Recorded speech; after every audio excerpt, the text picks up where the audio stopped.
A civilian oil rig crew is recruited to conduct a search and rescue effort when a nuclear submarine mysteriously sinks. One diver soon finds himself on a spectacular odyssey 25,000 feet below the ocean's surface, where he confronts a mysterious force that has the power to change the world or destroy it.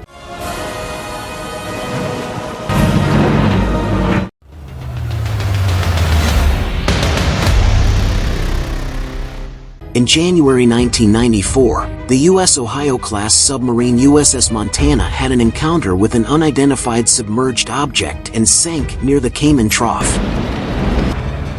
With Soviet ships moving in to try to salvage the sub and a hurricane moving over the area, the U.S. government sends a SEAL team to Deep Core, a privately owned experimental underwater drilling platform near the Cayman Trough, to use as a base of operations. The platform's designer, Dr. Lindsay, insists on going along with the SEAL team, even though her estranged husband, Bud, is the current foreman. During the initial investigation of the Montana, a power cut in the team's submersibles leads to Lindsay seeing a strange light circling the sub, which she later calls non-terrestrial intelligence, or NTI. Lieutenant Coffey, the SEAL team leader, is ordered to accelerate their mission and takes one of the mini-subs without Deep Core's permission to recover a Trident missile warhead from the Montana just as the storm hits above, leaving the crew unable to disconnect from their surface support ship in time.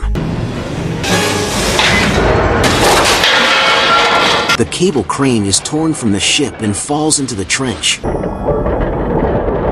We've lost the crane! It's on its way down to you!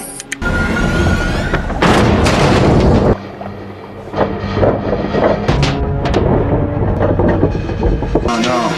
Shut up! Dragging the Deep Core to the edge before it stops. The rig is partially flooded, killing several crew members and damaging its power systems. The crew waits out the storm so they can restore communications and be rescued. While activating oxygen tanks outside the rig, Lindsay comes upon one of the smaller probes she saw at the submarine, followed by a much larger and brilliantly illuminated vehicle that she touches and get a few pictures. When she shows the photos to the crew, they are shocked but seem to believe her story. Another incident involves an encounter with a tentacle that appears to be made entirely of water but can move like a snake. Though they treat it with curiosity, the tentacle also briefly inspects the warhead.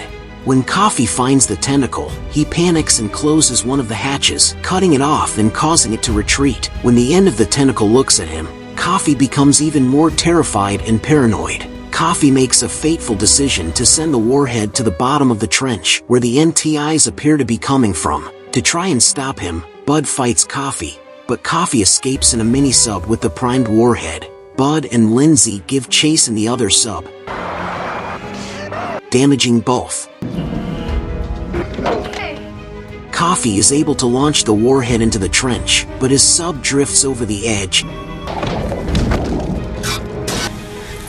and implodes from the pressure, killing him. Bud's mini-sub is inoperable and taking on water with only one functional diving suit. You've got the suit on, and you're a much better swimmer than I am, right?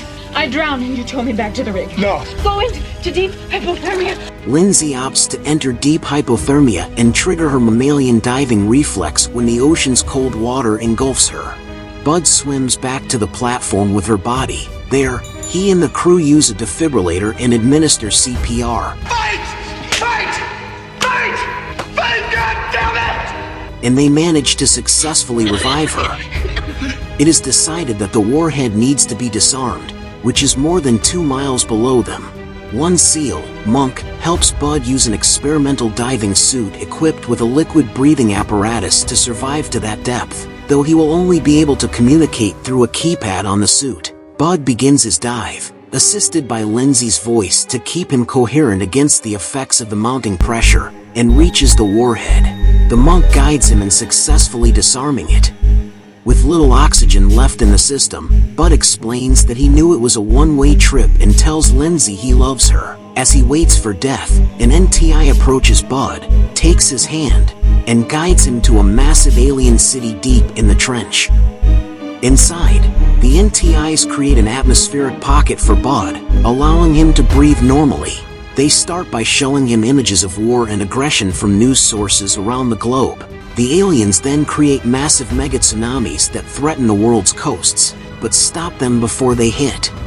Bud asks why they spared the humans, and they show Bud his message to Lindsay. And they look at each other with understanding. On Deep Core, the crew is waiting for rescue when they see a message from Bud that he met some friends and warns them to hold on. The base shakes, and lights from the trench herald the arrival of the alien ship. It rises to the ocean's surface, with Deep Core and several of the surface ships running aground on its hull. The crew of Deep Core exits the platform, surprised they are not dead from the sudden decompression. They see Bud walking out of the alien ship, and Lindsay races to hug him. The end. Please subscribe and stay tuned for more movie recaps, and thanks for watching.